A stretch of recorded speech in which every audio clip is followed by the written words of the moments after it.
Hello, everyone. Welcome in Fantasy Life right here on Sirius XM Fantasy Sports Radio. Kendall, Valenzuela, Adam Ronis with you on this Friday morning, getting you ready for all things Week 10, answering all your start-sit questions. I guess, Adam, we have to talk about last night's game. I'd be okay if we just didn't. I've allocated 30 seconds of Broncos-Raiders talk into this segment, and then we'll have to just pivot and go somewhere else. How you doing? How's it going? Yeah, I guess I got lucky that I missed about half this game. Oh, I that's so listened, lucky. yeah, I listened to the third quarter on the radio and then got home to watch the fourth quarter. And man, it was absolutely brutal. So it just seems like that was the theme. Everyone was talking about it, the way it was described on radio, looking at the box score. Just an absolute debacle that you were hoping that you didn't have anyone on your fantasy team. You hope that you didn't place many bets on this game.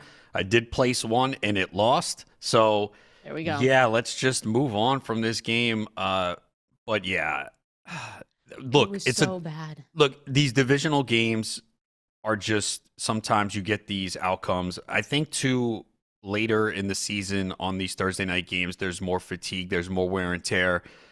The Raiders were coming off an overtime game and had to go on the road to Denver. That should have been a platter served up for the Broncos to take advantage of, and they just let Vegas hang around and hang around.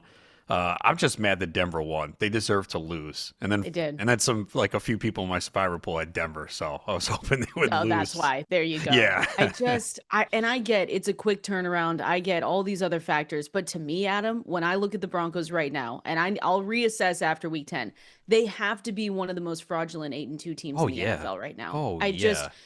it makes no sense to me. And it's good. Like, it's good for them to be able to have these wins, especially later in games. I mean, even the broadcast was joking. They were like, okay, halftime, maybe we're going to see a different Bo Nix and a different team. But to only win this game 10-7 against Las Vegas. And again, I understand it's a quick turnaround, but I was trying to go through, all the tweets, all the discourse, all the articles, and I get Broncos country's frustrated as they should be. I mean, reporters are just trying to figure it out. And to me, like, okay, yes, Denver wins their 7th straight game, but this team does not look like one that can go deep into the playoffs based on how they've been playing. It's just, to me, Bo Nix, he was picked off twice, finished with a passer rating 54.2. That was his lowest of the season.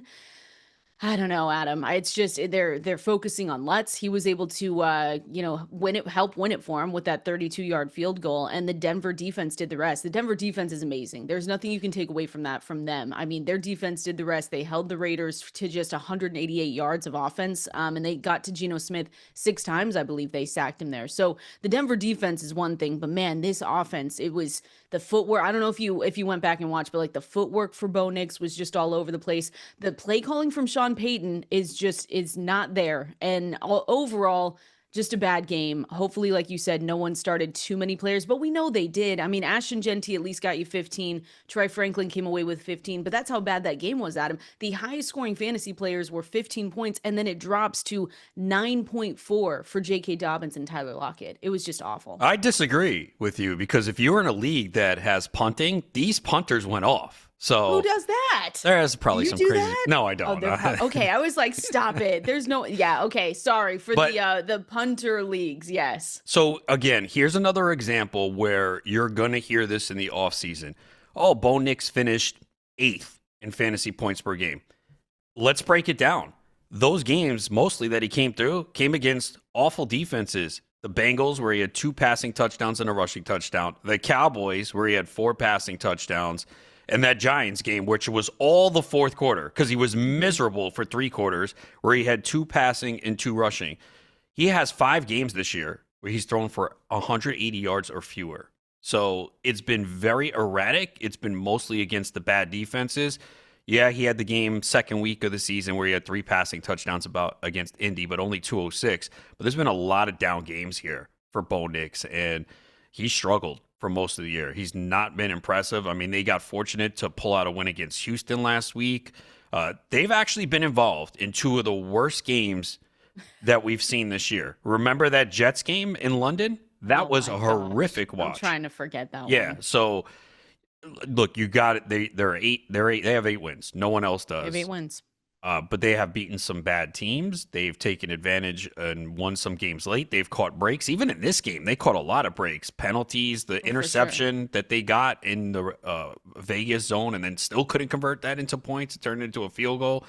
So I know Sean Payton was getting testy in his press conference because someone was asking him about the record and the performance, and he was like, well, no other team in the NFL has 8 wins right now, and we know we need to fix things. But Yeah. you are right. If the playoffs come, more than likely, you're going to bet against them. It depends on the matchup. Obviously, their defense can keep them in games and potentially win it for them, especially when they have Patrick Surtain and their full strength. But yeah, this team does not look like it's going to make a run in the postseason at all. It's tough to see. And I like that. Like they've got playmakers and you're like, okay, this could be good, right? These are guys that we picked up in drafts that were not necessarily crazy expensive. So Denver, I mean, even some of the stats when you break it down, Adam, right? They went 3 and out on their first 4 possessions. They had more penalties than first downs. That was 11-10.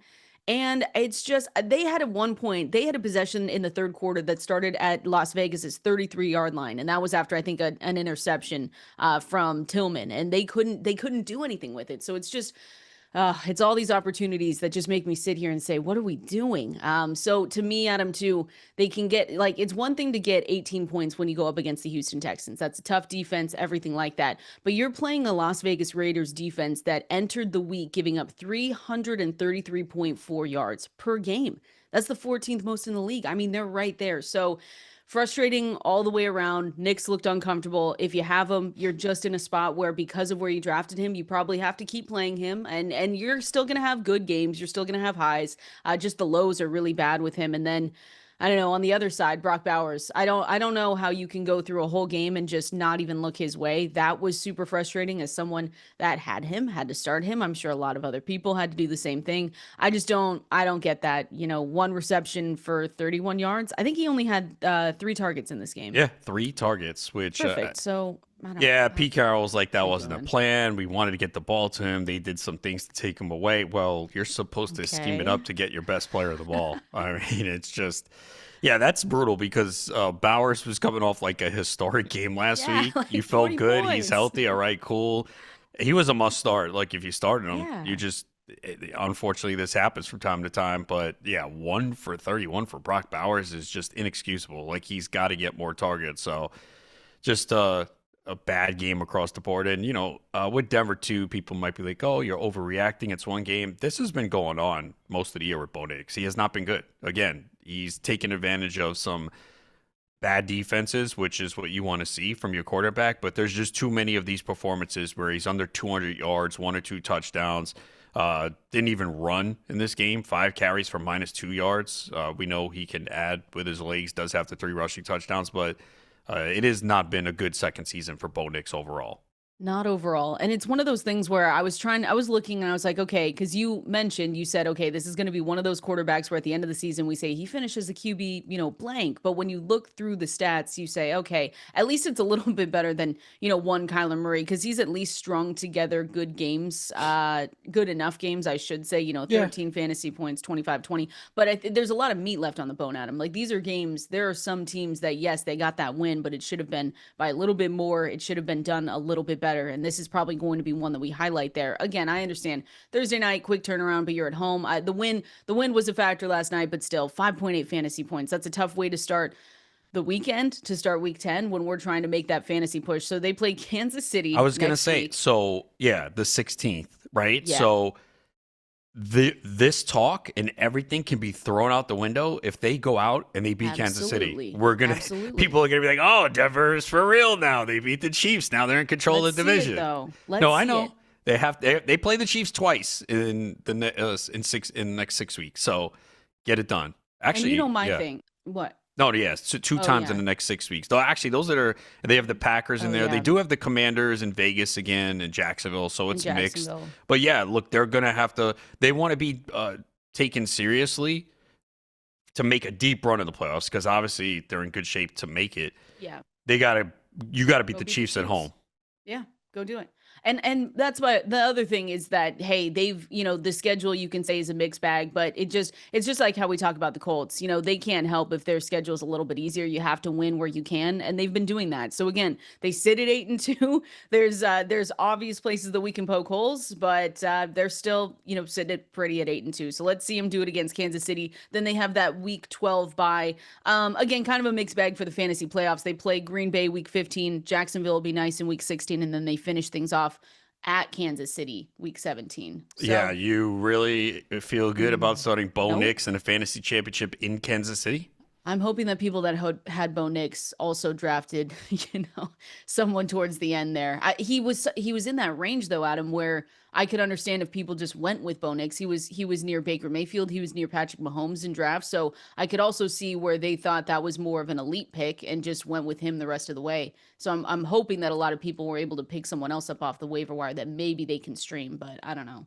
Look, he's matchup dependent right now. That's what we've seen based on this year. And when he's had favorable matchups, he's taken advantage. He destroyed the Cowboys, but who doesn't? Yeah. Everyone does.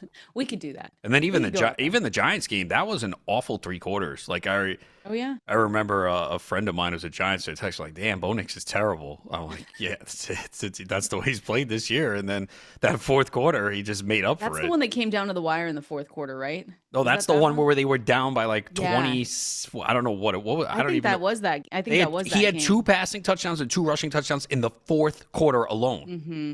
Yeah, I'm looking at it now. That was that insane comeback that was like one that you see once every 80 years.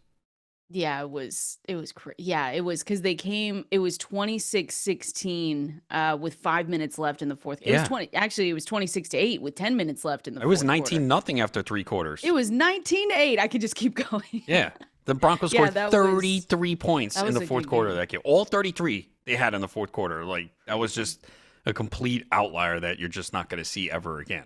Come on, Broncos. Well, I don't know if we know you can do it, but let's see a little bit of a turnaround. Let's see what they do next week against the Kansas City Chiefs. I have a Jayden Daniels update for you that we saw this morning per Ian Rappaport and all the usual reporters that go through with this stuff. But it looks like Jayden Daniels, the tweet was, there is no ligament damage and he won't need surgery. The MRI and medical opinions revealed positive news with that dislocated left elbow. And they're saying it's not as serious as originally anticipated. So right now what that means is that essentially he's not going on IR. They are saying that there's potential that he is able to come back this season. Obviously, it's not going to be this week. If you have Marcus Mariota, you're still playing Marcus Mariota, but I'm surprised by this, Adam, because if you were watching that game, that looked like a really bad injury. And I thought we would be talking about Jayden Daniels done for the rest of the season. Now, there might come a time in the next couple weeks where they eventually do say that, but right now, at least it's better news for Jayden Daniels and a potential return, but more so I'm looking at 2026, Adam, and saying good. There's no, it feels like he's going to be on track to be good to go. Yeah, and again, there is a chance that we see him.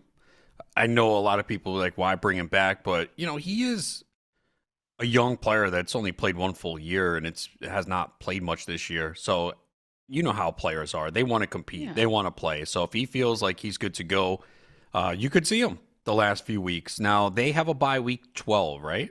Yeah, yes. Week 12. So maybe we see him week 13, week 14. And then you would have to make a decision on what you want to do with him, because that would be right before the fantasy playoffs if you are holding on to him. But it's tough to not play a guy like Jayden Daniels if he's out there with what he can do with his legs, and maybe even Terry McLaurin's back by then. Man, and they've got a really nice fantasy schedule. So they will eventually play. I'm looking at week 15, 16, 17, 18. Okay, I'm making sure I did it right. But they play the Giants on the road week 15. Then they're at home against the Eagles, but then they end week Dallas, 17, right? Dallas. Yeah. At home. They're Commanders at home. Oh, boy. Jayden Daniels might lead people to championships if you get it. Like, oh, my gosh, he'd be a hero. Could you imagine? They're like, oh, Jayden Daniels is. But that's the thing is and we talk about this a lot. If players and coaches and coaching staffs are comfortable putting guys back into lineups, sometimes, Adam, we just have to, even though we're nervous about it, sometimes we just have to push it to the side and say, okay, if they are comfortable enough to play him and he's comfortable enough to go out there, that's why, especially with someone like Jayden Daniels, like you just said, if he really is able to come back, which would be great, you're telling me you're not going to play him against the Giants week 15? against the Cowboys week 17, that would be tough. Yeah, I think there is a good chance you are playing them. Yeah, absolutely. They've kind of got a mixed bag schedule the rest of the way too. They play the Lions this week, then they play on the road against the Dolphins, then they're at home against the Broncos, on the road against the Vikings. Mm, we'll Yeah, see. well, that I like Dolphins. Marcus Mariota as a streamer this week if you need him. Yeah, I think people are going in that direction, and again, he can run.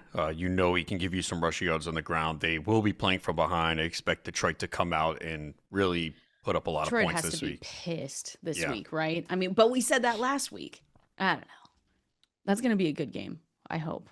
What, Washington, Detroit? Nah, It's well, not. I meant for the Lions. Oh yeah. Like that we get fantasy points. Good game. We better. We have to, right? There's what could go It wrong. can't be as bad as last night. God, stop. I couldn't believe it, but I could believe it when I was looking through all of the scores and I said, "Oh, great. 15 points is the high for a Thursday night football game." I mean, if you started Cortland Sutton 5.4, RJ Harvey, I know we had a lot of RJ Harvey questions last night. 3.8. I It's mean, just a look, bad way to start the weekend. we're going to get stuff wrong, but the RJ Harvey one was easy to see. He was living on touchdowns. If he didn't get a touchdown, you were going to be hit with a bad week. So, again, it's a lesson. We talked about it in detail yesterday. You got to look at the usage. You got to look at how many snaps they're playing, how many touches. And Harvey was getting a bunch of touchdowns on limited opportunities. You know that's not going to continue. It just doesn't. And you saw that the low outcome last night. If he doesn't score a touchdown, look how bad that was. And I know there were people that started him because they were looking at the last few weeks and thinking, oh, that's going to continue.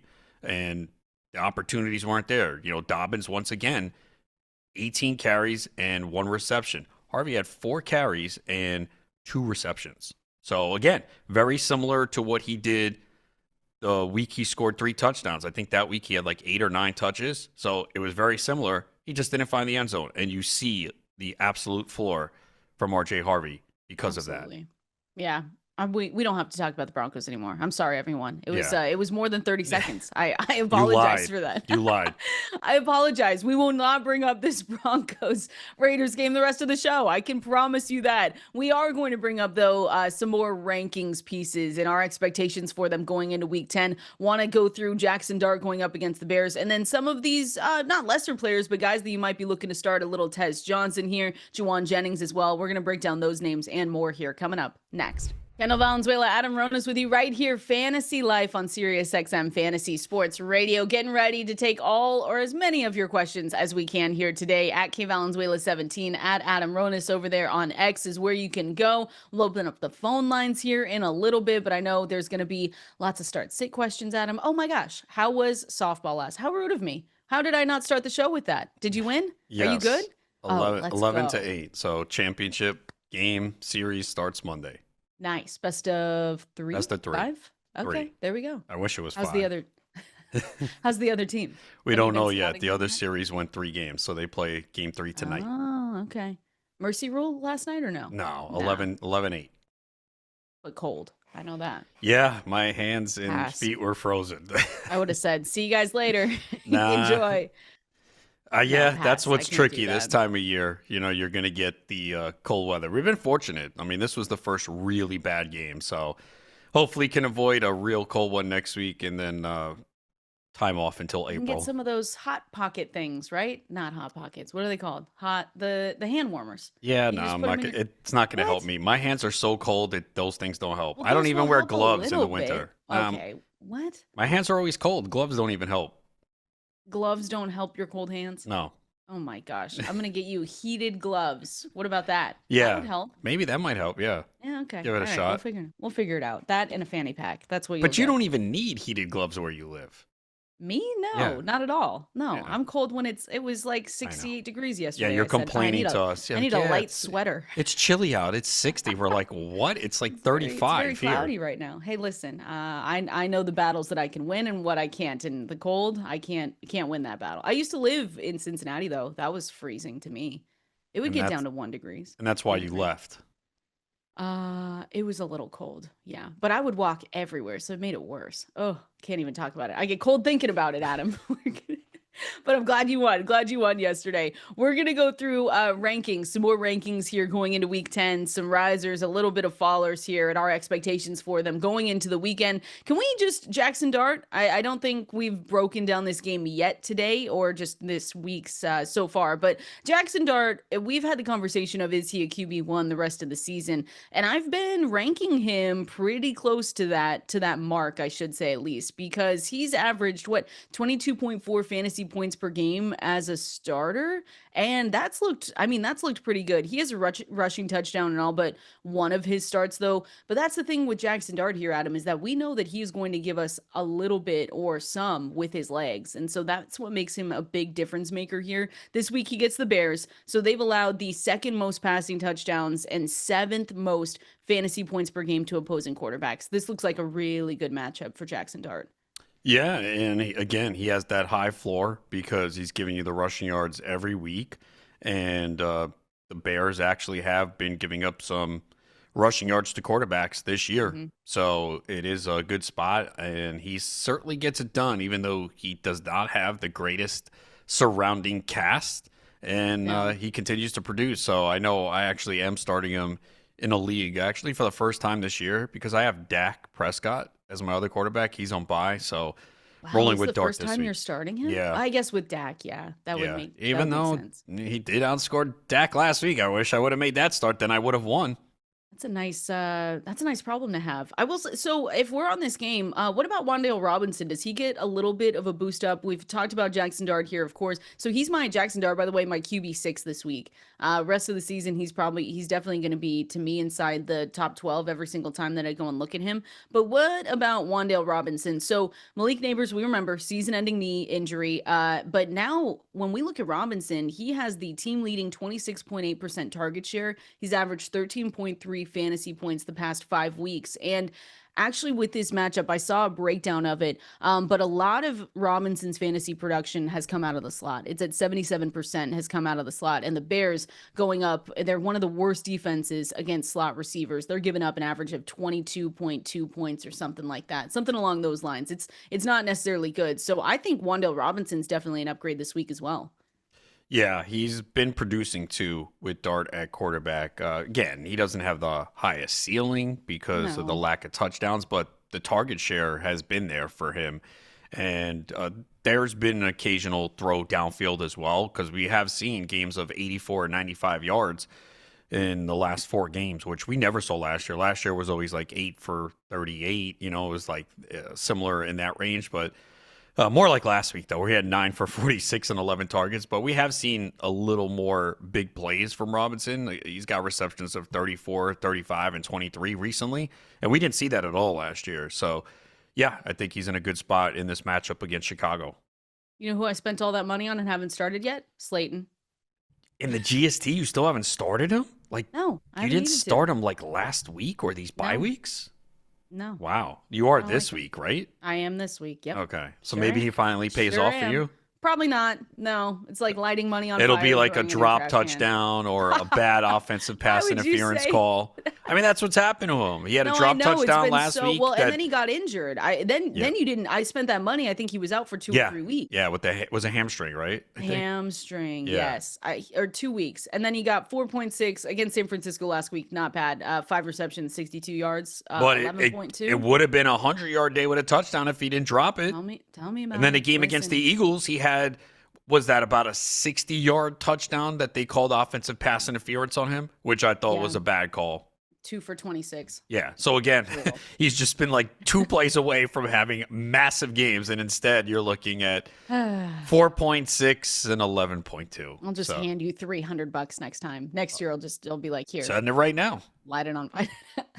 I'm not on fire. I'm not gonna decline it. I won't spend it on hot dogs like you in New York City. Okay. It was a calzone and a hot dog and something else. 2 hot dogs and a calzone, okay? And I'm still, I regret that every single day. I think about it at least once a month. I try not to bring it up. Yeah, I know. It hurts. It hurts. I just have to let you know. Whatever. Hey, finishing out with this game, Tyrone, Tracy, Devin, Singletary. I mean... if you, again, this might be a situation where if you spent money on him, and depending on how bad your injuries are at the running back position, we know how desperate we can get to start some of these guys. And this might be one of those weeks, but man, Adam, I was expecting something totally different. I was expecting Tyrone Tracy to have the workload that we saw him have once Scattaboo went down, right? That was the whole thing. Like, oh, okay, perfect. He's probably going to assume this lead role, just like we saw last year as well. But Singletary, I mean, he outplayed him in certain aspects of that game. So to you, Tyrone Tracy, Devin Singletary, are they both? I don't want to say startable, but I mean, if you're looking at Devin Singletary, are you starting him as well? You don't want to start either, ideally, but we all understand 4 teams are on bye and people have some ugly backfields. Like right now, one of my leagues, I would gladly start one of them, but it's because it's an ugly situation. But when you have 2 running backs like these guys who are splitting in an offense that's not that good, and you have Jaxson Dart who's going to run 8 to 10 times and likely steal your goal line carries, it's a problem for Singletary and Tracy. Maybe they surprise us and they go back to Tracy like they did 2 weeks ago when Scattaboo left the game, but we can't count on that. Yeah. And Singletary played more. He played 55.4% of the snaps. But again, 10 touches for 51 total yards. That's just, it doesn't do much. They had 1 red zone rushing attempt. Singletary got it. So neither guy has been very good. And somehow Singletary was better than Tracy last week. So ideally, you don't want to start these guys. They're RB3s. If you have to flex them, I understand. Yeah. I don't have many. I don't have either of them, to be honest. I was thinking about trying to pick up Singletary in a little bit of a deeper format, but he went for too much money. But at least you can say this is not an awful matchup for them if you do have to flex one of them, because the Bears defense, they're allowing 5.1 yards per carry, which is the 5th highest to running backs right now. So again, a flex option if you really need it, but just way lower those expectations going forward. I've seen some questions here on Jacory, Croskey-Merritt, so this is another one we can do, rise or fall, or if you think he's kind of neutral right now. But to me, Adam, he has to be a faller, and I understand, again, if people have to play him. I wish we could see all of your leagues and make assessments based on that, but last weekend, it was basically a 3-headed committee last weekend. He had his lowest snap share since week 4 at 47%, and it just hasn't looked good for that team. I think they're what are they, 8.5-point underdogs in this game? The last time I looked, at least they were. Or it could be 9. I thought, Could be 9 let me now. see. I mean, and the Lions Oh, are seven and a tough. half. Oh, wow. Huh. Money Okay. coming in on Washington. The Lions have held opposing running back rooms to minus 4.5 point. They're like negative 4.5 point fantasy boost. So again, a tough matchup. Jacory, Croskey-Merritt, just someone you're a bit disappointed in, depending on where you took him to. Yeah, it's been very disappointing. I mean, a lot of it is the game script, right? If Washington is falling behind, which they have been lately, it just puts him in a tough spot where he loses work on passing downs and he's not getting the targets. And the other thing was we were seeing some long runs from him the first few weeks, and we haven't seen it anymore. And the offensive line is part of the problem. So, yeah, ideally, you don't want to start him. I think I am in one league, though, because of bye week issues. You've got some bad running back situations. Oh, I do. That we've talked about. I have a couple where it's really, really ugly. So there's not much you can do. You got to hope your receivers and tight ends put up big games, or somehow Jacory, Croskey-Merritt finds the end zone. There we go. We just need to stay positive. Hopefully you don't have Brock Bowers on those teams. I don't think you do. I know I have no Brock Bowers now. Yeah. I felt awful about it last week. I don't feel as bad today. Now how are you feeling? Yeah, I would still take him the rest of the year. Yeah, I think so too. It's just what are we doing? We said we weren't going to talk about that game anymore. We're not. We're just breaking promises left and right here. Okay, I'm following your lead. Dang it, you can't pin that on me. One more here with Tampa Bay and the Buccaneers. I saw a question, and of course I've now lost it, so I apologize. I think it wasn't from Larry. Tez Johnson this week for Tampa again. Chris Godwin. We don't have good updates on Chris Godwin, kind of like you said that you expected. We weren't going to see him for a while, obviously without Mike Evans as well. So is Tez Johnson still someone that's flex worthy? I see an Xfinity best projection, 16.3 fantasy points. So to me, when I look at him for week 10, again, this is against New England, but more of a wide receiver 3, mid-range wide receiver 3 in my rankings for week 10. Yeah, he's out there a lot. They're giving him an opportunity with the injuries they've had at receiver. and he has an opportunity to make a big play at any time. So yeah, I think he's a wide receiver 3 in that situation. I do have him, I think, on one team. And I'm debating whether to get him in this I week. think you should. Just like we should pick the Panthers for Survivor this week. I think Oh, you should don't. also. Is that who you We have settled to. on? We have to talk about this. I Okay. don't. I'm really close to saying yes to the Panthers, but then I'm gonna be pissed come Monday, Overreaction Monday, when I say, "What an idiot! Why would I take the Panthers?" I don't know. What do Well, you who's the think? other teams you're looking at? I can take them. I can take the Colts. I have the Ravens, but I really want to save the Ravens because I'm down to I think we're down to 68 people left in this big survivor pool that I started in. But it's the Colts in Germany, which I think they do get that win, but this probably will be the only time that we can pick the Panthers. Yeah, I don't know if that's the reason though to take them. We're late I in the know. season. I think for me, I think I'm going Buffalo. Well, that's You nice for use you. them? I would also use Buffalo if I had them. Yes, I've used them. Okay. Come on. Yeah, I think Yeah, I have for no me it good was options. Buffalo, Seattle, Carolina. Those would be the 3 that I Buffalo, have to no. look at. See, I've taken everyone there. Oh. I need. It's not good. It's not good. I'm not in a good spot. This is what happens when you use the really solid picks early. You have to talk about the Panthers. Anyway, Look, the fact that you're alive in week 10 is a huge hey, accomplishment. Anyone that's it's alive in true. week 10, and you're But going to have we to deal want with to these. win. I know. We need to win. I haven't taken. I'm not taking the Bucks. That's a team that I still have left, but I Yeah, I just can't wouldn't do do it. that I either. was looking at, you know what? I was looking at the Bears, but I don't love it. I think that's supposed to be windy, rainy in that game as well. Yeah, And I just same. don't. I just don't want to like. I just think the Giants can stay close in that one. Yeah, and it's the Bears. It's tough to trust them It's in that and spot. it's the Bears. I'm not having any part of Rams 49ers. No. No part of that. And I don't love the Steelers. Or I'm sorry, the Chargers. I do still have the Chargers left, No, but not with that I don't like offensive that line. game. Yeah.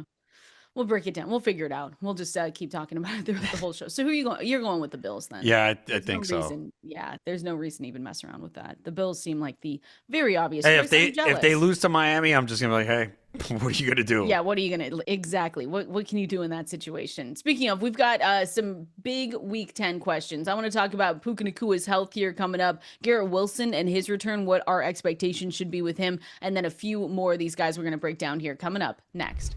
As always, appreciate everyone hanging out with us on this Friday morning. Too early to tell people to leave work, Adam, but don't worry, we're getting close. We're getting close to that, and we're getting close to taking your phone calls and continuing to answer your questions at KValenzuela17, at Adam Ronis over there on X. If you have any questions, make sure to send them our way, and we'll try and break it down here. It looks like Quinshon Judkins should be good to go, Adam. He was a full participant in practice yesterday. Basically looking at him, right, as an RB1 this week. Thank goodness, because I have him in one, and I was getting a little bit nervous about not being able to start him. But he should be good to go. I've got him as my RB12 this week against the Jets. Yeah, the thing with him is when the game is competitive, he gets massive volume. Obviously, when they fall behind, that's when it becomes a problem. Coming off a bye week, and again, you expect this game to stay competitive against the Jets. We don't see the Jets running Yeah. away with this at all. It obviously has one of the lowest totals of the week. It's 38.5. Cleveland a small favorite here. There might be some rain, but I don't think there was any heavy winds, but that's something you pay attention to closer in the game, and it doesn't affect Judkins anyway. So, That's true. yeah, this could be a game where you see 20 to 25 touches from him. Oh, please, I would love that. I would love nothing more than Quinshon Judkins getting all that work. And I will say too, I mean, this Jets defense is depleted. Yeah. We saw what happened at the trade deadline, and they even before that though, going into this game, they've allowed 5.2 yards per carry to running backs. And Quentin Williams now off the field for the obviously the rest of the season because he was traded. And I don't know, the game script could turn positive. I don't know what this Jets team is going to look like, to be totally honest. And we haven't heard yet on Justin Fields of what they're going to do. I would expect Justin Fields to get that start for the Jets, but who knows? I don't even know if they know what's going on. So we'll just have to wait on that one. Yeah, either I way, think I think he gets the it's a start. good spot for Judkins. Again, I see the volume's going to be there. The only time he loses touches is when they're down big, and don't see that in this game. No, I don't either. I saw a news update on Harold Fannin. He was added to the injury report yesterday. So since we're talking about this game for the Browns, let me just bring that up right now. So he did not practice yesterday, and it looks like they downgraded him to more unlikely to play in Week 10 against the Jets. And I think it's a hamstring injury. So we've talked before about these late additions to the injury reports, but those Thursday, Friday practices, now that it's a hamstring, I am not feeling good about Harold Fannin Jr. now. No, if you have him, prepare to be without him and find a replacement. So, and that would obviously be a big boost for David Yeah. Njoku. That he would probably be in the tight end one area. And as we have seen with Gabriel at quarterback, he only looks for tight ends. Yeah, I mean, Fannin has an 18.6% target share. And yeah, this is a huge boost to David Njoku. I think they get Cedric Tillman back this week. They do, Or, they do. But there we like, go. how can you feel good starting You him? can't. Are you going to start him? No, I think in the every league I had him, I cut him. Okay. When he went, I think those That were makes leagues with no sense. IR spots. I looked at him on the waiver wire in a couple leagues, and I really wanted to pick him up, but I could never I'm do saying, it. Adam, Yeah, I get me know. back in your team, It's like, please. remember me? Remember my nice run last year? I just don't think you can feel. I mean, you said it. Dylan Gabriel, as long as he continues to be the starting quarterback, he is just peppering the tight ends. It's.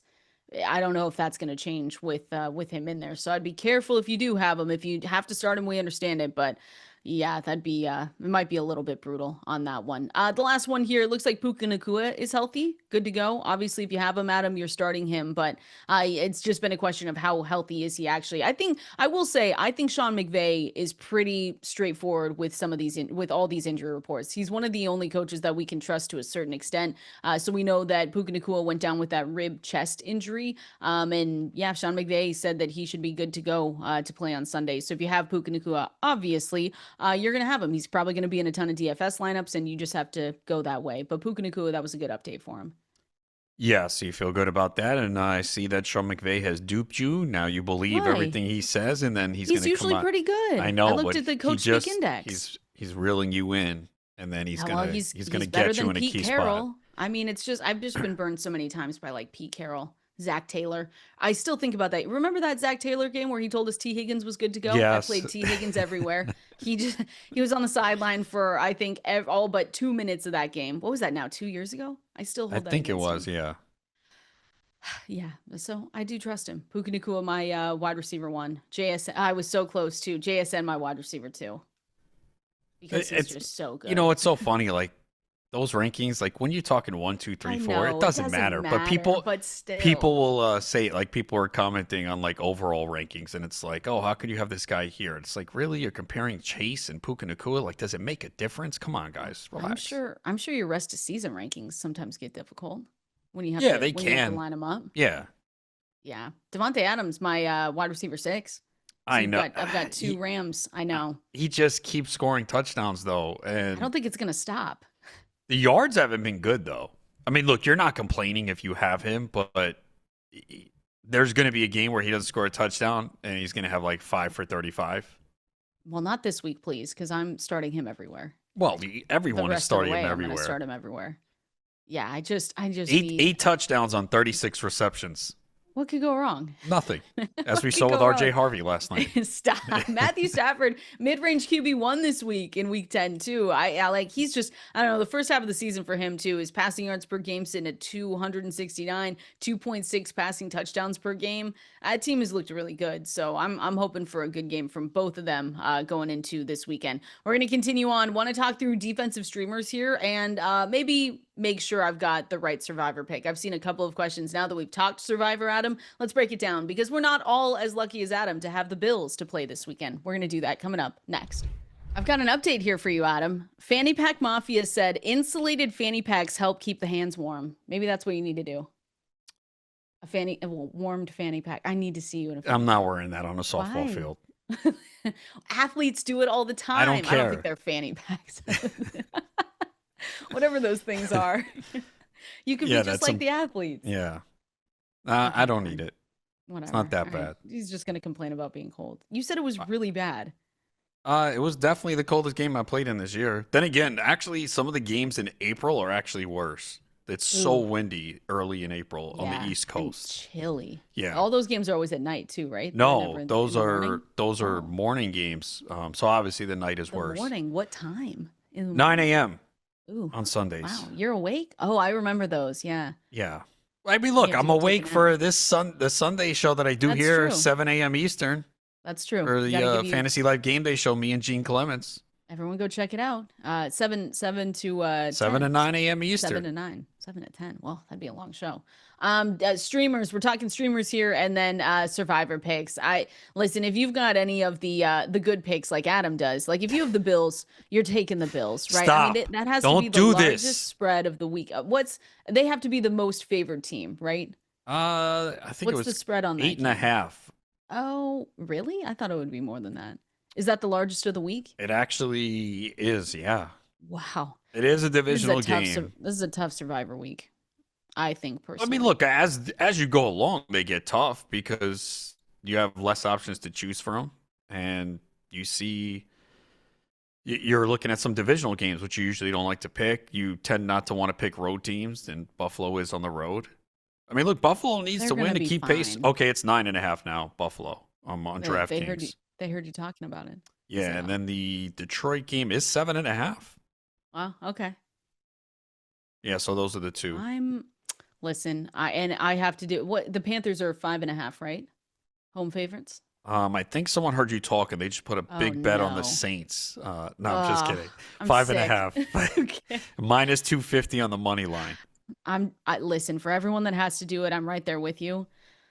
I'm taking the Carolina Panthers this weekend, You and I sound don't love very it. confident. No, I'm sick to my stomach, to be totally honest with you. I haven't felt this way since I watched the Mariners play baseball. I'm sick to my stomach, and I don't love it, but feels like the right time to do it. 5-4, going up on the at home against the New Orleans Saints.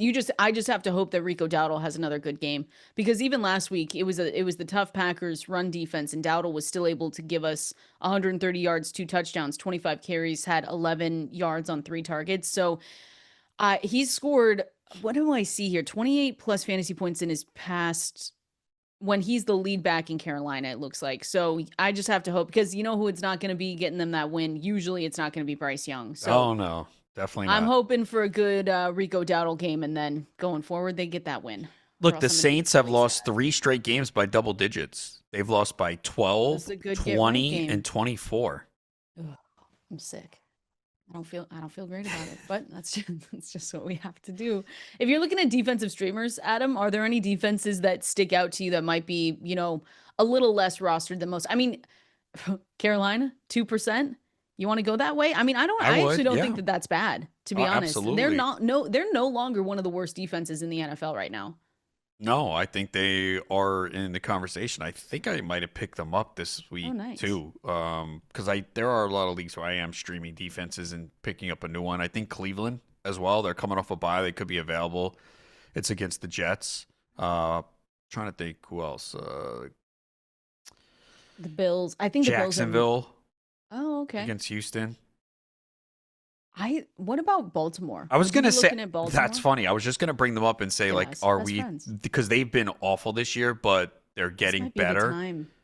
I mean, McCarthy, though, they might not ask him to do much, but yeah, I could see I don't know. if they're playing from behind, they're gonna have to pass. I do think they're in the conversation. I think they are too. I see. So Baltimore's 42% rostered on ESPN, so they might still be out there. And their next 4 games, so they have the Vikings, the Browns, the Jets, and the Bengals. Wow, that's All yeah. those teams have quarterbacks that will make, I mean, we've seen them. They'll have turnover worthy plays, and they'll be able to jump. I don't know if this isn't the week that you get Baltimore and hang on to them. They've already gone through their bye, and we've talked about it, Adam, with Baltimore. I think this is a team that it's, right now a little bit different. I think this is the perfect time for JJ McCarthy to be facing them, because I don't think they're at their peak yet. But when we talk about week 15, 16, 17 fantasy playoffs, that's going to be a different defense that I think we're going to be going up against. Yeah, and they were obviously drafted in every league and then dropped because of how bad they were. So Yeah. they are widely available. Oh, I like that one. Wow, that's a really nice Browns, Jets, Bengals. What is their schedule for the fantasy playoffs? That's something I have to start looking at. I I'll think, start doing that. yeah, I think regardless, you're feeling good about them Yeah. with the way Bengals. So that's they're a on the road shootout. against the Bengals. That's Do amazing. they have the They're At Yeah, home okay. against the Patriots, and then they're on the road against the Packers. Yeah, okay. This is the Ravens. And then they finish things off with the Steelers, who will inevitably make the playoffs yet again, So the because that's just what the they do. Bengals Ravens will be great because that'll be a high scoring game. Patriots, at least they get at home, and the Yeah. Packers game will be tough though in Green Bay in championship week. Yeah, so the Bengals, I mean, if you're looking at who you're going to face, it's the Ravens take on the Bengals, then the Bengals are on the on the road against the Dolphins, and then the Bengals are at home week 17 against the Cardinals. So you're starting everyone. Trey McBride, legacy game. 4 touchdowns. Book it. Let's do it. All right, it is about that time. Time for the Fantasy Life Water Cooler. Make sure you're calling in 888-963-2682. Make sure you send us a message over there on X at Valenzuela17 at Adam Ronis as well. We're going through news and notes you need to know next. It is about that time. Time for the Fantasy Life Water Cooler, where we go through all the news and notes that you need to know going into week 10 of the NFL season. Make sure you're up to date on all the injury reports and, of course, take as many questions as we can here. So the phone number to call in, 888-963-2682, or you can press the new call-in button on the Sirius XM app. You can also find us on X at KValenzuela17 at Adam Ronis over there. And as always, fantasylife.com is there to help you as well in case you can't call in case you can't send us a message. We've got our rankings updated. We've got our projections, all of our tools. There's a start sit tool that I use every single week, even when you guys are calling in, so I can see what we have going on there. Trade analyzers if you're looking at trades and everything else in between. So make sure you go to fantasylife.com. Use that code too, SXM20. That gets you 20% off any tier 1 or tier 2 Fantasy Life Plus subscription. If you've been thinking about it, maybe a gift for the holidays, fantasylife.com. Use that code SXM20, gets you 20% off. Let me just say before we get started, Adam, I'm sick about this Panthers pick. I will think about it all weekend. It'll consume my every thought, and I won't even enjoy the weekend. Someone messaged in saying, this is from Chris. I haven't looked this up yet, but I believe our listeners. And so Chris said, as favorites at home, Carolina is 0 for the last 10. It's perfect. Well, you don't need them to cover the spread. You just need them to Adam, win. I'm sick. I don't know if I can go through with this, even for the content. Maybe you should pick them with me, so then we could be sad together on Monday. I'm not doing that. Sorry. Okay, great, fantastic. It's fine. Everything's I'll gonna leave that to you. What could go wrong when you're picking the Panthers in Survivor? Nothing. Look, not it's the opponent. I mean, the Saints have been pretty bad. Tyler Shuck is at quarterback. So I think that's a recipe for success, personally. No, I'm kidding. Yeah.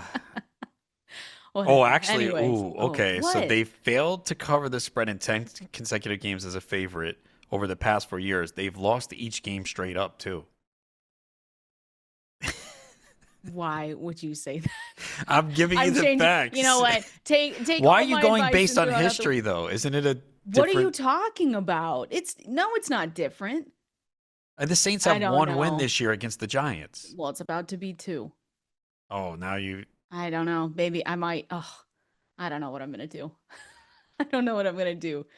This is bad. I'll figure it out. Carolina has won 4 of its last 5 by an average of 4 points. So if you do take them, it will not be a smooth path. You will probably be sweating this at the end of the game. I hate this so much. We'll figure it out, and I'll let you know by the end of the show what I'm going to do. But here's a couple reports that I just wanted to make sure we got to, starting with some of the injuries and then going through a little bit more that we saw over the last 24 hours. But I did see the Jeremy Fowler report. Did you see that one on Chris Godwin? I know we mentioned Chris Godwin before at the top of the show, but he reported that the Buccaneers are, quote, thinking Chris Godwin could return in late November or in December. So here we go, Adam. Now we're getting this timeline that's pushed into November, December. This was the fibula injury. So this was a different injury for Chris Godwin than what he went down with last season with that ankle. And we know we're not going to see him this week, that's for sure. But unfortunately, it doesn't look like Chris Godwin's going to be coming back anytime soon. So, of course, if you already had him, you have made other plans by this point because we haven't seen him for a while. But just bad news for this. Just kind of sad, with Chris Godwin, because he was someone he's been so good. But you kind of knew once you started going down the injury path that it was going to take a while to come back. So maybe November, December, Adam. You didn't read the whole quote. What did it say? November, December, or January, or February. That's not what it said, No, really. Oh, it's no. like, no way. Usually I read the whole thing. Yeah, look, I don't see how you can count on Chris Godwin. You shouldn't have before the year, and I don't see how you can now. So Yeah. I was he look. I love Chris Godwin. I take him every year. I didn't want any part of him this year. Again, I'm more pessimistic when it comes to these injuries. No Godwin for me, no Ayuk, and you see why now. Now Godwin Mhm. came back. He wasn't good. He was out there like 90% of the time. That's what I was surprised about. And again, another example where if you just follow the money, it leads you down a bad path, right? Because Tampa Bay paid him, right? Because that's Yeah. the when I first saw it, I was That like, was confusing. wow, they really feel good about him that they paid him all this money, and New England was going to pay him more. So when you see that, that would tell you, okay, I guess he's fine. It was $44 million Yeah. guaranteed, right, Yeah. He got a for an lot of older money. receiver coming off an injury, and sometimes, he had the second surgery, which we didn't know about until when did we find out? August about that? Yeah. We found out really late. Yeah. Really late. So again, you just have to be careful with these players coming off injuries. Sometimes it doesn't go well. Same thing, Brandon Ayuk. What did Shanahan tell us? Oh yeah, anywhere from week 6 to 10. It is week 10. They have not even opened his 21-day window yet. So I preach this and say it every year. You got to be very careful with these injuries. Someone was telling me yesterday, "Oh, it was a 10th round pick. It's not a big deal." Yes, it is. Yes, it is. I know a lot of 10th round picks bust, but you could have probably found someone in the 10th round that could have been real good.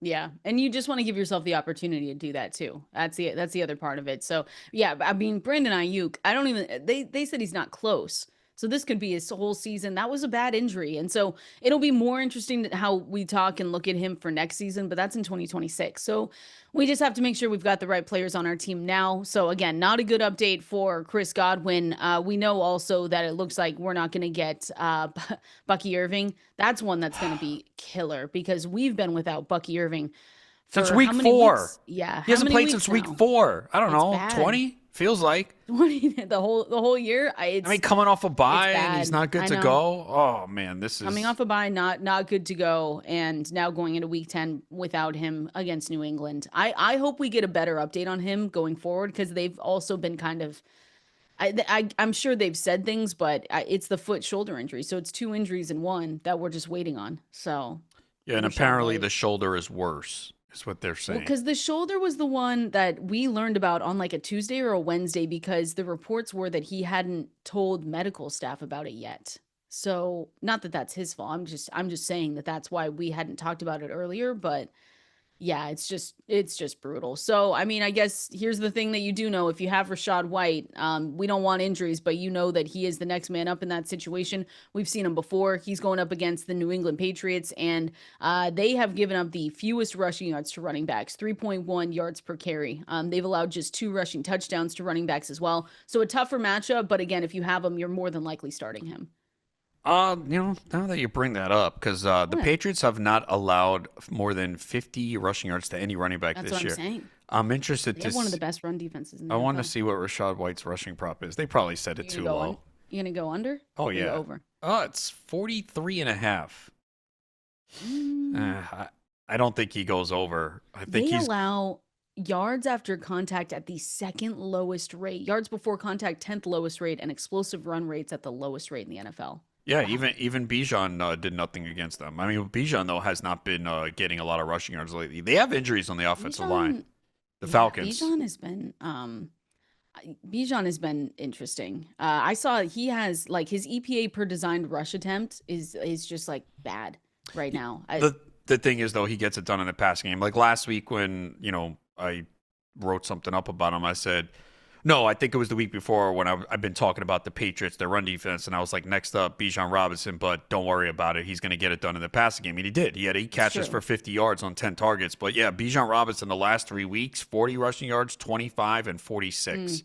Well, the past three opponents though, because that started with the Miami was one of 49ers. them. Well, yeah, that's They were bad. trailing though 27. in that game. Remember, they got beat by Oh, Miami. gosh, that's right. But he's Well, the still 49ers are the eighth best though in terms of run stop win rate, and then I the, know the that, New but England's look, good. it's Bijan Robinson. We don't want to I hear know. that.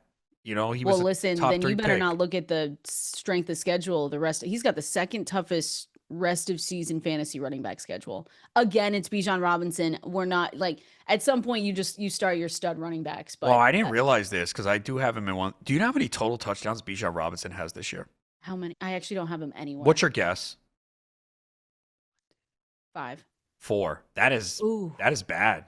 that's Through bad. 8 games? Wow. I But didn't he gets realize it it was done, that like you bad. said, in the In the past, passing yeah. game. He's got So 41 that's what can save receptions. him. He's got RB2 returns right now. 17. What? He's got volume. It's the receiving work. Yeah. 17 catches, 125 receiving yards in the past Yeah, 3 games going into week 10. He's on pace for over 80 receptions. But wow, those touchdowns, that's really Touchdowns are low. bad. I didn't realize it And was this, that I'm low. telling you, the schedule is not necessary. I think he's going to be fine. Again, at some point, it's just like you saying, who are your top 5 in rankings? Like you're starting Yeah. all those guys. It's just, He's RB3 in points per game in PPR yeah, formats, only behind McCaffrey and Taylor. So it's not been awful, but more touchdowns, you'd have an even more massive season. for sure. Definitely. So something to look Gotta at get there. Tyler Algier.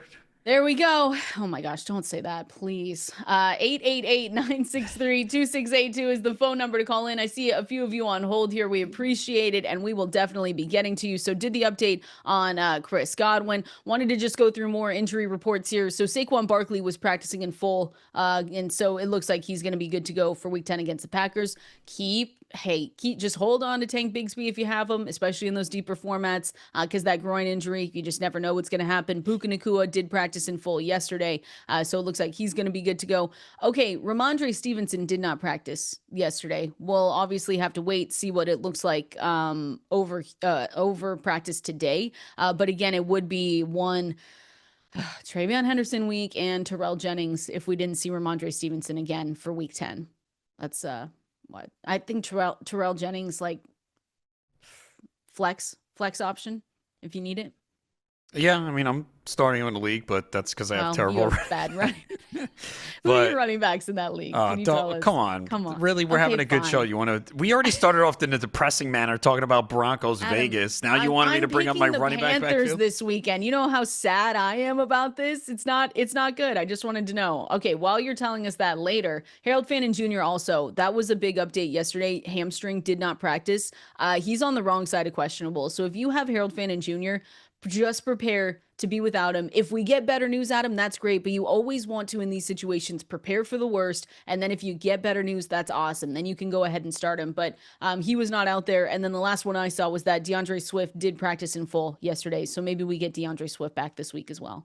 Yeah, it looks like he's good to go. And the Fannin hamstring issue is definitely a concern, especially when that pops up on a Thursday coming off a bye week. Not a good sign. Not good. Oh, and AJ Brown expects to play on Monday. Thank goodness, Adam, because I cannot keep doing this. He wanted. You can tell he wanted to be traded. Now you couldn't tell that, but I just need the Eagles to go on a tear. Let's just say that I've got a lot of Jalen Hurts. I've got a good amount of Devontae Smith. Let's just see it happen. Saquon Barkley. Let's go. Let's just go on this run here. Yeah, you'll be complaining when A.J. Brown has 3 for 34. Please stop. Why do you see now? You need to tell us your running backs in that one league because I want A.J. Brown to do well. I have him in a couple leagues, so I'm hoping that he goes off. Is this the last year you're drafting them? Because I might be at my limit. Every single year, A.J. Brown, Devontae Smith are two that I always just find myself gravitating towards in drafts. But this might be it for me. This has been really awful. Yeah, well, let's see. I mean, again, a change in offensive coordinator. We've talked about how vanilla this offense has been. Yeah, it's not been good. Sorry. Rico Dowdle did return to practice yesterday as well. So you're expecting him to be good to go. And those are all the injury updates that I've seen so far. Did I miss any? Did you see any that I missed? I don't think so. But we'll keep an eye out for today and see what's going on there. Really quick before we get to the phone calls. Did you see the reports that the Jets rejected a Chiefs trade offer for Breece Hall? Yeah. You see that? So the Chiefs wanted Breece Hall. They were willing to send a fourth round pick for Breece Hall. They should have just gave him a third. Breece Hall and the Chiefs would have been amazing. Yes. Would it not have been? It would have been great. Not for my Isaiah Pacheco shares, but yeah, they were willing to give up a 2026 fourth round pick for Hall. I mean, the Pacheco shares are probably it's bad anyway. I just talk about he was getting better, but if they don't give him the goal line carries, it's not going to matter for him. And they seem to still give Kareem Hunt those opportunities. I would have given up a third for Breece Hall. Yes, you're trying to win a Super Bowl now. Yeah, they're just going to keep rolling with Kareem Hunt. Our nightmare. Our worst fears are Nah, coming I true with think the Kansas it City looks like Chiefs. Pacheco will be back after the bye, Yeah, but so he he'll. hasn't been I know good. he'll get his 12 carries. It's just they'll be between the 20s. He won't get him Perfect. inside the red zone. Ugh, so disappointing. So yeah, there we go. Third round pick for Brees Hall. They said no, we'll give you a fourth, and that's that on the trade deadline. All right, let's go out to the phone lines now. I also see some questions coming in on X at Valenzuela 17 at Adam Ronis over there. Let's start out with Matt in Long Island. Matt, what do you got for us? Potentially, you might have scared him away with your running back talk, Adam. Probably. Hey Matt, what do you got for us? Okay, it's Matt's wife, and we need 3 out of 4 Okay. wide receivers, half-point PPR. A.J. Brown, Olave, Ladd, Tez Johnson. Ooh. Appreciate you guys calling in. All right, half point PPR, Brown, Olave. So you're starting Ladd to me, Adam. You're starting AJ Brown. It's between Tez Johnson and Chris Olave. And I have Chris Olave ranked higher. Yeah, I'm going Olave. I know last week he wasn't targeted heavily by Tyler Shuck, but Rashid Shaheed is gone. So I Yeah. got to think Olave hopefully gets those targets. So yeah, those would be the 3. Yeah, Olave's my wide receiver 17 this week going up against the Carolina Panthers. And then I have Tez. I might move him a little bit, but I've got him at 35 right now. I could see myself moving him down to 32. But that's a really good. I'm jealous of Matt and Matt's wife from Long Island. So good luck this weekend on those ones. Again, at Valenzuela 17 at Adam Ronis over here on X. If you've got questions for us, I got one from Justin here saying, who should I start? David Montgomery, Woody Marks, or Kyle Monangai? So now again, DeAndre Swift looks like he will be back in the fold. I'm a bit higher than a lot of people, especially in our rankings on Monangai this week. But where would you go? Montgomery, Woody Marks, or Monangai? Probably Montgomery. This could be a week so. that Montgomery has a good game with the game script playing from ahead. That's usually where I don't like Montgomery against the top run defenses because we know he's not going to do much. So this could be a game script where they play from ahead and he can find the end zone. Yeah, I've got. Unless you were very high on Monangai, but with Swift now looking like he's going to play. Yeah, I'm going to move him back to probably 25, 23. Okay, so still startable. Definitely still startable. But when I'm comparing him to someone like David Montgomery, it's not necessarily close anymore. I might put him 22, 23. I originally had him at 16 with DeAndre Swift out. And so now with Swift back in, I am definitely going to move him. And then, for Montgomery, he's my highest out of those 3 at 19, RB19. So again, it's not necessarily, fantastic, but I still think, last week he had more carries and targets than Jahmyr Gibbs. That was a product of the game environment, but I think he's still in play for fantasy purposes because again, the Lions are going up against the Washington Commanders, and I think they're going to be able to put up points and just kind of beat up on this Commanders defense, to be fair. And he's still the goal line runner. So there you go.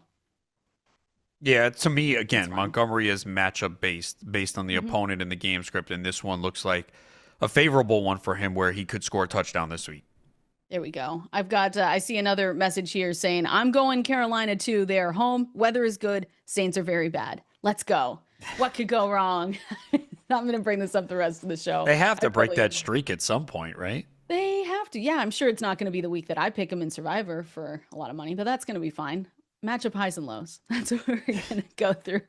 I want to talk through matchups to avoid, matchups that we should expect some good scoring fantasy point days from some of these players. We're going to break down those names here coming up next. We try to always bring the heat right here. Fantasy Life on Sirius XM Fantasy Sports Radio. Happy Friday, everyone. Getting you ready for week 10 in the NFL. All those start sig questions we're getting to as well at Valenzuela 17 at Adam Ronis over there on X. So if you have any questions for us at all, make sure to send them in. I see one here from Larry. Said I started Dobbins last night. I get it. I know a lot of people did. My other running backs right now are between Vidal and Henderson. Full point PPR. What do you think? Oh, Travion Henderson. Can we really put our trust? It's like me trusting the Panthers. But I don't know if Ramondre Stevenson plays this weekend. Vidal does not have an easy matchup either. Neither does Travion. He's going to have to get it done in the passing game. You going Henderson? think I'm going to go Vidal. I can't say Henderson. Look, I he's am starting burned us Henderson in flying multiple too, leagues, but so and look, it wasn't great last week, but he played 75% of the snaps. Jennings did get the red zone carry. That's the only thing. Uh, but at least he was on the field a lot, and he got the touches, and he was involved in the passing game. So it I wasn't just, yeah. it wasn't it wasn't brutal, but it looks like it's going to be kind of a split, more favored in the direction of Henderson. I mean, he had 4 catches for 32 yards, so that's probably how he's going to have to get it done against Tampa. The Steelers are actually one of 4 teams to have not surrendered a 20 fantasy point performance to an individual running back per ESPN yet. So Vidal, I mean, here's the thing that we know, Adam. He's had 2 stronger performances, and he's had 2 very, very forgettable performances. So let's see what happens this week. Again, not necessarily the best matchup, but you said it for Henderson here that that's also not necessarily the best matchup as well. And you'll probably have a little bit more Terrell Jennings too. I think you think Ramondre Stevenson plays this weekend or no? I'm on the side of no, but Henderson has a low floor. He has high upside if you're flexing him. I have to do it in one league. The Bucks have allowed the 7th most fantasy points to opposing running backs. I get the concerns with Vidal. The offensive line is definitely a problem with Joel Alt out, and we've seen a couple down games. And again, we've seen 2 100-yard games. You do mention a matchup against the Steelers. It is not great. They've been better against the run. I mean, they held Jonathan Taylor to 45 rushing yards. Mm-hmm. They held Jacobs to 33. So Chase Brown somehow had 108 yards against them on 11 carries. Wow. Judkins only had 36. So, yeah, they've been good against the run. So, that's a lot closer than we think. Yeah. Yeah, it's definitely close. I mean, I'm going to have to do Henderson, but if I had Vidal, I think I would go that direction. But I don't, because we don't have nice things in fantasy football this year, Adam, especially when it comes to our running backs. So what are we going to do? You know, what's going to happen here? Some more highlights and lowlights that I want to go through and just matchups that we're looking at. Okay, so Daniel Jones and the Colts going up against the Falcons. What are your expectations in that one? Because we are back to international games. So this one is Berlin, right? Yes, in Berlin it for that is. one. That should be fun. Not for us that have to wake up and watch it early, but still should be fun nonetheless. So the big question for me is Jones facing this Falcons defense that are, I mean, what do we think about them? Do you think Daniel Jones and this is a test, or do you think that he's going to be good to go? Probably good to go. I think so too. Every quarterback has a bad game, and obviously that was a brutal game for Jones last week with the turnovers. We've mentioned the Falcons defense. They've been pretty good this year. Drake May threw for 259 against them. That's the most they've allowed this season. They've allowed 6 passing touchdowns, though, over the last 2 games. Tua had 4, Drake May had 2. So based on what you've seen from the Colts offense this year, you have to think they'll bounce back unless you feel like, this is it. Daniel Jones, this is the real Daniel Jones. And he's rearing its head. No, I'm just saying. It's not happening. I didn't say it will. I think they will bounce back. Last week, it was. Oh the offensive line was bad. He was under a lot of pressure. And it just was one of those bad games. But there's a lot of weapons here. With Pittman and Pierce and Warren, and Jonathan Taylor, you'd expect to bounce back too. So I think he bounces back. See, I mean, it can't. I don't want to say it can't get worse, because sometimes when I do say that on this show, Adam, they prove that it can actually get worse. They say, actually, watch this. But Daniel Jones, is who we're talking about, have a 63.9 passer rating, 62 completion percentage, and 0.23 fantasy points per pass attempt. So this one should be good. Again, sometimes we know those international games get a little bit weird, but this one... Yeah, I expect the Colts to win that. What's the spread on that game, by the way? Is it pretty close? 6.5. It's not even close. Okay, well. Yeah, Falcons have some injuries on the offensive line. And also, they've been terrible on the road. I don't know do you consider this a road game? I guess. They're technically the road team, so maybe that's mentally going to affect them. Maybe that will affect them. It's got to be. Man, that's a long flight. Hey, Tyler Warren in this one. I saw him written up at fantasylife.com and other places, but maybe a matchup that we're not necessarily excited about. And here's the thing. If you have Tyler Warren, to me, Adam, you're starting him every single time. The Falcons are the only team, though, to have not seen a tight end score as many as 10 fantasy points against them. And for the season, they have the lowest fantasy points per game allowed at 5.3, according to ESPN. So that's pretty good marks. But listen, I get it. You're still playing Tyler Warren. I just want to throw those stats out there. This is who they faced. Tampa Bay in week 1 when Otton was not a part of the game plan. TJ Hawkinson, who definitely you would beat in a race. Carolina in week 3 that don't utilize the tight end. Zach Ertz in week 4. You could probably beat him in a race too. Dawson Knox in week 6. I think Kincaid might have sat that Kincaid week. Out? Oh, okay. Yeah. Week 7 against San Francisco. I think Kittle was still out, right? In week 7? Yeah, he's been back two weeks. Feels like he hasn't. Miami in week 8 with no Darren Waller, and then Hunter Henry last week who had 4 for 51. So let's be careful when looking at how great Atlanta has been against the tight end. I'm sorry, but Tyler Warren is way better than all of them. Could Warren have a bad game? Absolutely. There's no doubt about it, but don't do it based on Atlanta's has shut down tight ends. They have great. Oh, Kittle was out there for week 7. It's when he gave us zeros. Oh, was that the run blocking when he was an offensive lineman? Yes. Okay, yeah. When we came in on Monday, wait, Kittle's been back. Oh yeah, Kittle has been back for 3 weeks. Yeah, it doesn't feel like it because he's had like one good game. Well, the Houston game he had 14.3 National Tight End Week. Yeah. Well, can I really say? See, that's where it gets misleading. So people are like, oh well, Kittle did nothing against him. He had 2 targets and he wasn't involved in the game. Mm-hmm. So that is going to make Atlanta's numbers look way better. Oh, for sure. Because they'll say, okay, there's like, they shut Kittle down. I like those numbers, and I understand it. Those aren't good. Those aren't good tight ends. You are right on that one. So again, if you have Tyler Warren, I mean, he's just been down the stretch too. You've been really happy with the return on investment that you got for him, because I know he was getting more expensive especially as August went on and we went into early September, but. Yeah, he's just, I mean, it's been 2 down weeks, though. You want to see him get back. He's had 7.6 against Pittsburgh. That was last week, and then 9.3 against Tennessee in week 8. But before that, he was on a stretch where his lowest fantasy output was 14 points. So you want to see him get back to those ways. Yeah, the last 2 weeks haven't been great. Again, part of it was against Tennessee, they had a big lead. It was a Jonathan Taylor week with the 3 touchdowns.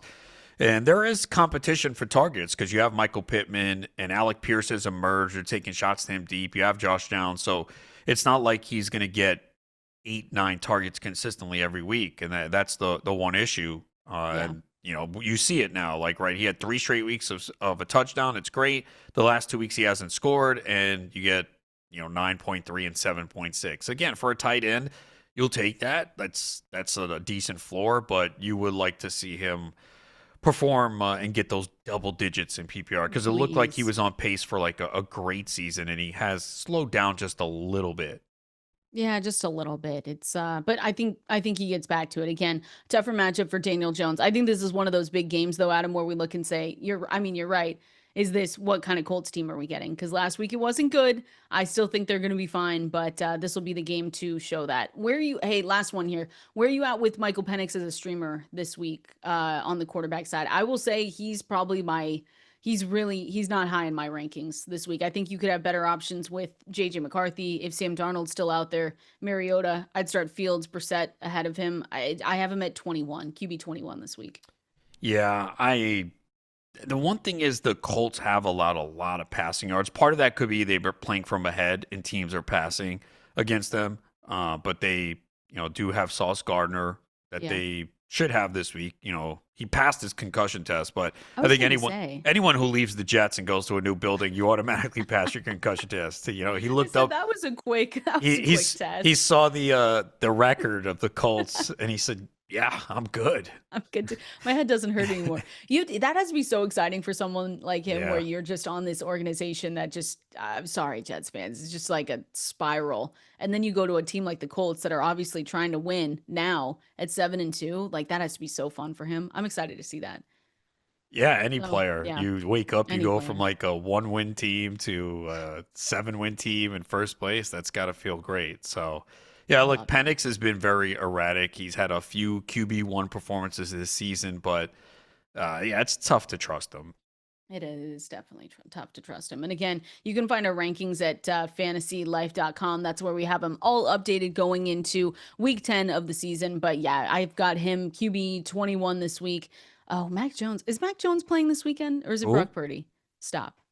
Not going to do it. Only with Aaron that one time. And it didn't count because it was in a break. I have the video and the audio, so Whatever. I can put it out What there. are we doing with the 49ers? What's going on? Like Brock Purdy might play in 2029 at this pace. Okay, perfect. Because he's basically limited every week in practice, and then he's not going to play. Go. So Mac Jones must be making. I want to know what his incentives were for the season and how much more money he's making now, based on what he expected to make at the start of the season. Because I bet it's a lot.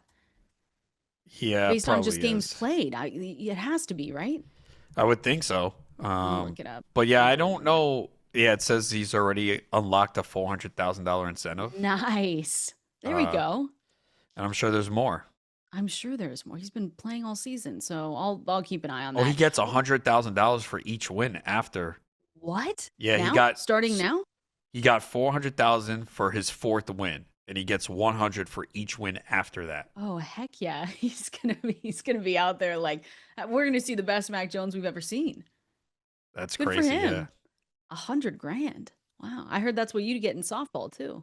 I get more than that. Oh, got it. Yeah. How silly of me to think that you would get such little money for your to play in 35-degree weather. Yeah, I need more than $100K. We're going through Go Hard or Go Home here, presented by Mike's Hard Lemonade. Which guys are going to go hard for us in our fantasy leagues this weekend? Which ones might send us home? We're going to break down those names here coming up next. If you call yourself a sports fan, you gotta have Xfinity. All the games all in one place. Here is what you get when you watch sports with Xfinity, everyone. You get the Sports Zone, every pro football game and over 1,000 college games, highlights and alerts all in one place. You also get that multi-view, one of my favorites. You can be in up to 4 stadiums at once. You also get the Xfinity fan view, so that's live scores, odds, stats, all in one place, all personalized to you and your favorite team. So you can put the Carolina Panthers on that list for this weekend if you're picking them in Survivor. You also get the enhanced 4K, Xfinity enhanced 4K, simply stunning. You get the voice remote where you can just say football. Imagine all of your football all in one place. Easy. Learn more at xfinity.com. Restrictions apply. New residential customers only. Taxes and fees extra and subject to change. Listen. Don't do this to me. We've got the best producers. We really do. The Saints, Adam, if anyone doesn't know, I'm picking the Panthers this weekend. I think I've just decided. I just have to go with it for the bit now, even though I might not be able to feed my family if I lose, but it's fine. What could go wrong? It's going to be great. Yeah, so that could be the open to the show on Monday as tears stream down your face. They can't. Well, they can lose that game. They're they can. What's 0-10 in the last home favorite, that whatever it is, home favorite. When they're home favorites, they're 0-10 straight up. What am I doing? I don't know. How would I take them? I think you should take them with me. I'm not doing that. No. Why? Because for the content, for the show. No, I'm trying to win. For the entertainment. I'm trying to win a pool here. Adam, I'm trying to win too, and now I just don't feel great about it. I think I have to go with them now at this point. We've talked about them all show. Good luck. What could go wrong? Nothing at all. No, nothing. God, when the Saints come marching in, that's insane. By the way, so Aaron Glenn has said he knows who his quarterback is going to be. Oh, he won't tell us because he doesn't have to. Take that. He didn't say that. Yes. Did he actually? Yes. You're lying to me. I'm not lying. You're joking. I'm not. Oh my God. What are we, at this point, what are we doing? I mean, Is it the competitive advantage thing again? He's like, ooh, Tyrod Taylor, maybe Justin Fields. I'm assuming it's going to be they asked if he'd like to get to a point where he has a quarterback set for the rest of the season so they can ride ups and downs. And it says starter. He said he doesn't worry about that. So perfect. So that'll just be us worrying about it time in, time out. That's great. And James Cook is good to go. Yeah. Which we knew. Well, for a second, it looked a little bit. Again, these Wednesdays, they're always going to give the veterans a rest if they're banged up at all. Yeah. And again, that injury did occur during the first quarter and he finished the game. So that usually is a sign that it was just some, pain the day after. And he returned limited practice yesterday, there today. So good to go. No need to worry. I'm still worried. I'm going to worry all weekend. But hopefully we have guys that we don't have to worry about. And that's why we're going through Go Hard or Go Home here, presented by Mike's Hard Lemonade, the official drink of those who go hard for their league. We're breaking down the players again, hopefully that are going to go hard, go home. I'll give you some right now, Adam. Let me go. My QB8 this week, Caleb Williams. I really hope you're going to say go hard in this one. What do you think? It's always tough with Caleb. Usually against bad defenses, he takes advantage.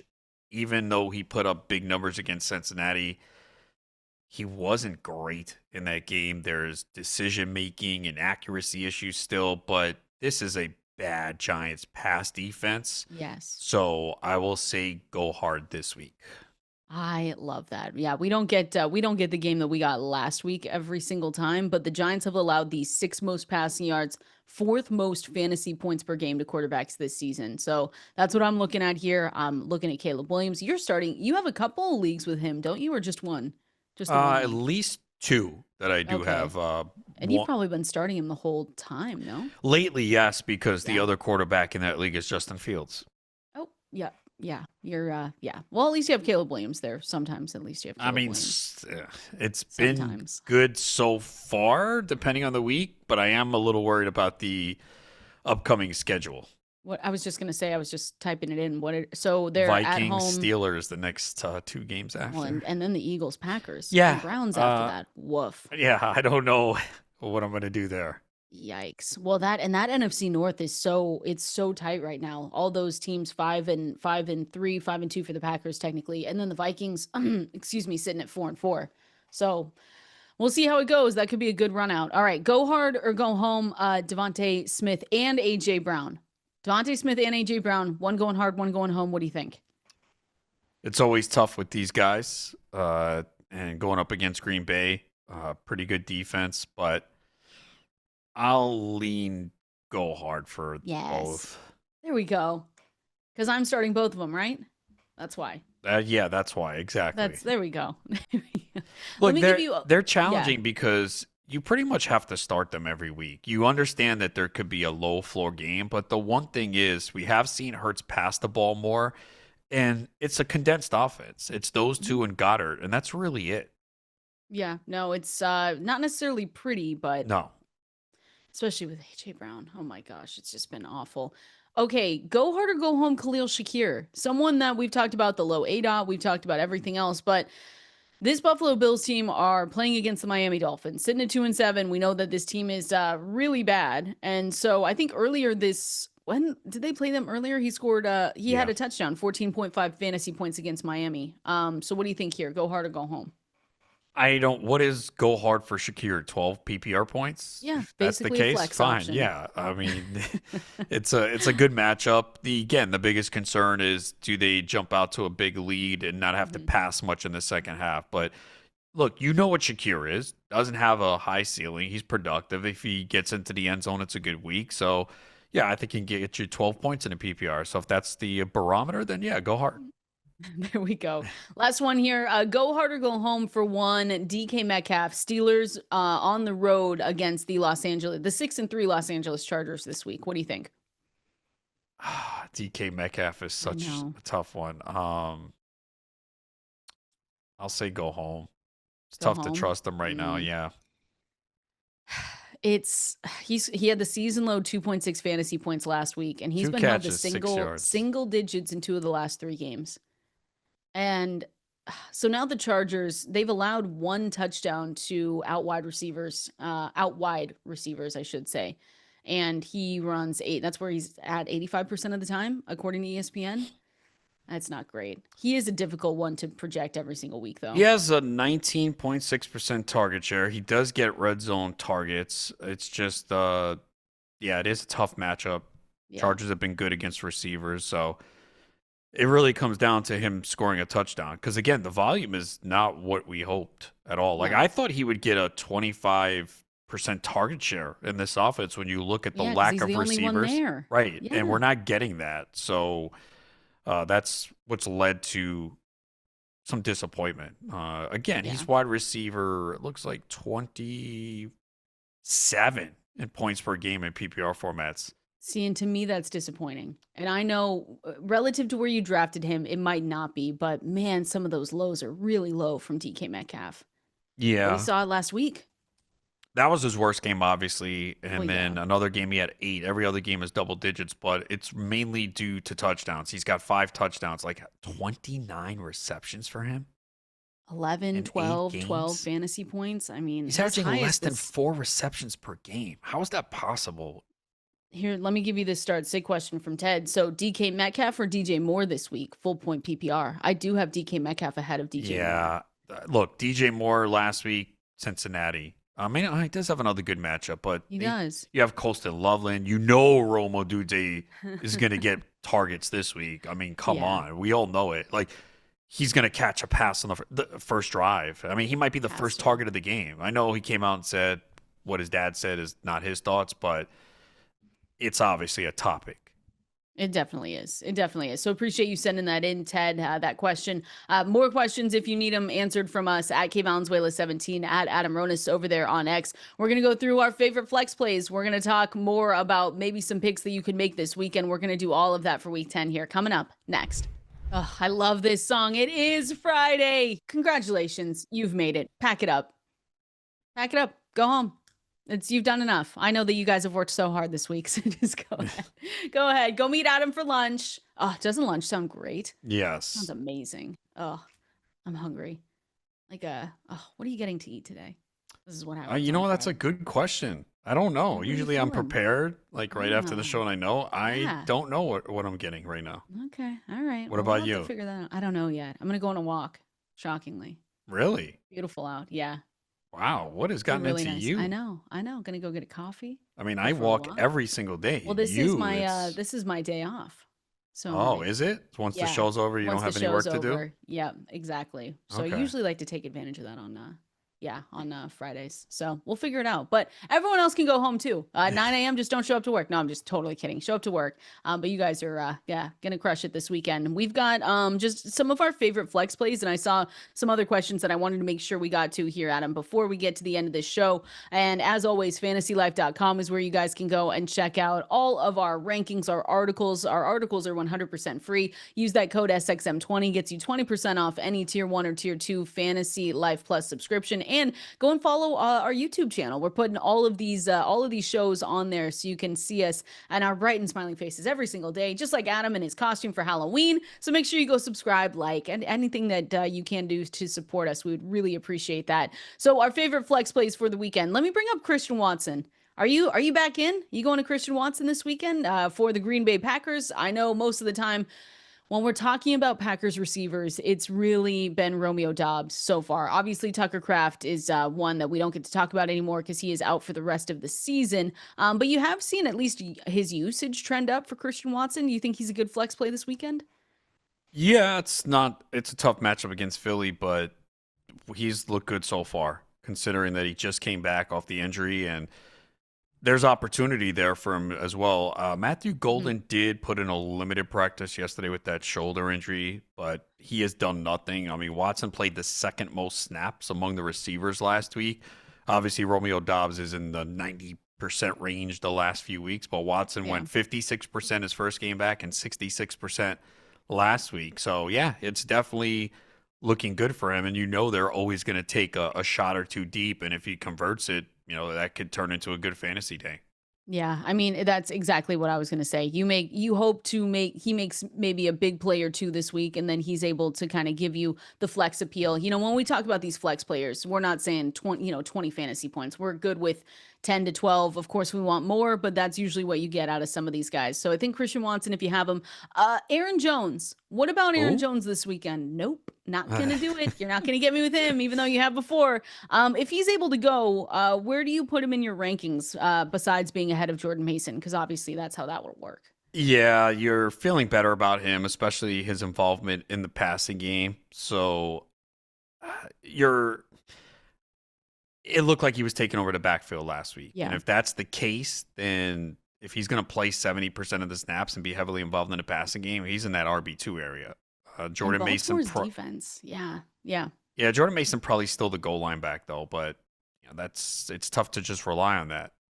Yeah, we just have to wait. I think I said earlier that he did log a practice yesterday, so today's going to be really telling if he's good to go. It's that shoulder injury that he's been dealing with, but Jordan Mason, obviously, if Aaron Jones wasn't good to go, would be a definitely a startable player now in fantasy. But you didn't like what you got from Jordan Mason last week, that's for sure. This Baltimore defense, though, they're ranked 28th against opposing running backs, according to ESPN. So at least you can hang your hat on that one. Let me give you one more. Since I have to start him, I want you to say good things about Darius Slayton this weekend. If you have to flex him, like me, for the New York Giants, it's not feeling great, but you have to do what you got to do sometimes. And they're going up against Chicago. Yeah, look, again, he's come close to 2 big games the last 2 weeks. He dropped a long touchdown. He had another one take away on an offensive pass interference that was a bad call. So the opportunity has been there. Dart's playing well, solid matchup. So, yeah, you kind of have to forget what you've seen. 21.1% target share over the last 2 games. So, yeah, he's a good flex play this week, and you could see him score a touchdown this week. There we go. How about 2? Let's say 2 touchdowns for Darius Don't get Slayton. greedy now. Why? Come on. I'll need to look at something after this Panthers team breaks my heart. Who wins between Saints Panthers? Give me an The honest Panthers. truth. There we go. I love it. I love it. Appreciate everyone hanging out with us here today. Enjoy your weekend. Stay safe. We'll be here same time Monday.